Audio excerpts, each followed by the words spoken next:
All right, now we want to add links to login and logout in our navigation bar. However, if you look at the application in the browser, you see this error. Pre-rendering failed. The reason for this is that unfortunately at the time of recording this video, Auth0Lock object is not designed to be executed outside the browser. So as I told you before, when we refresh this page, server-side pre-rendering kicks in and our first page is rendered on the server, inside a node process and outside the browser. That's why we're getting this exception here. It's because of Auth0Lock object. Now the workaround for this is to disable server-side pre-rendering. I know it's not ideal, but sometimes when we use multiple libraries, we have to do compromises. So let's go to index.cshtml. This is our main Razor view. Here's the tag we use for server-side pre-rendering. You can either delete it or put an X in front of it to disable it for now. And if in the future you find a better solution, you can always come back and remove the X. Now back in the browser, refresh. Okay, beautiful. So now let's add the login and logout links to the navigation bar. So we go to navmenu.component.ts. Here we add a constructor and inject this auth service that we just defined. Let's import the namespace. Okay, now we go in the template. So navmenu.html.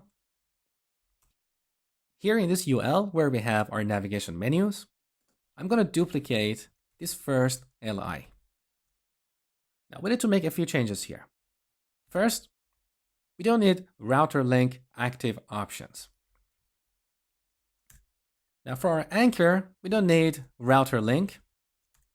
Instead, we're going to handle the click event.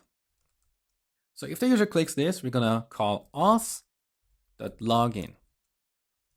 And we want to display this link only if the user is not authenticated.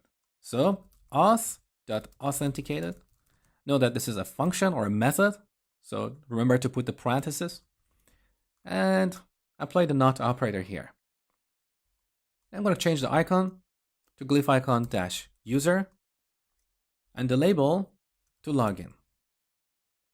Now I'm going to duplicate this anchor.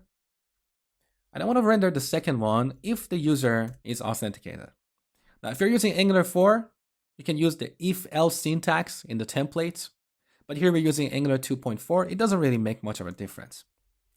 So here we need to change the login method to logout and the label to logout accordingly. Let's test this. So here in the browser, in the navigation bar, now we have this login link. And when we click this, we get this login widget that comes with Auth0Lock. Here we have two tabs, login and sign up. Note that we can log in with Google, which is enabled by default for all accounts, but you can also add other social logins like Facebook, Twitter, and so on. Now let's go to the sign up tab and register a new user. So user1@viga.com. I'm going to give it a password. Sign up. We got an error. Now let's take a look at the browser console. So this is the issue. No access control allow origin. So basically here, we are on this domain, localhost port 5000, and browsers don't allow cross-domain AJAX requests. So we're making an AJAX request to Auth0, and this is not acceptable.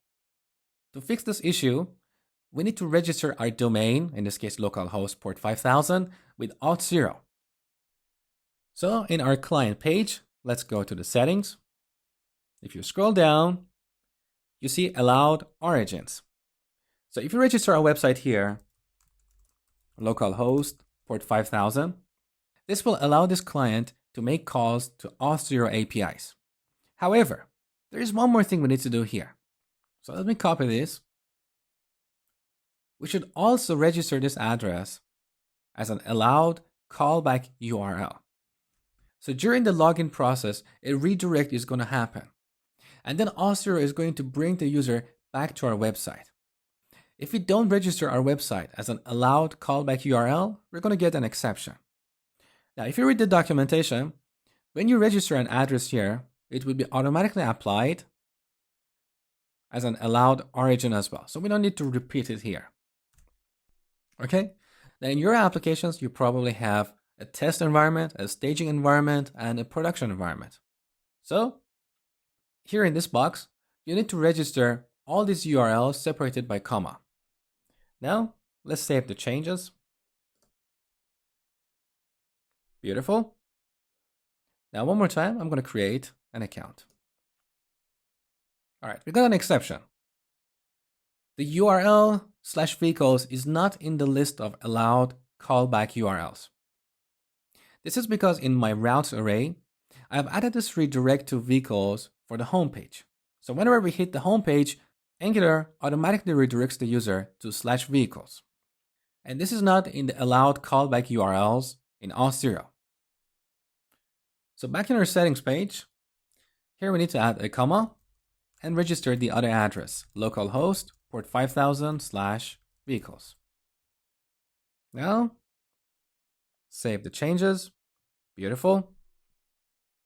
Now back in our application, I'm going to log in again.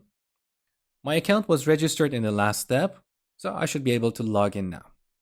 user1@vega.com. Here's the password. Beautiful. Now the link is changed to Logout. So I successfully logged into this application.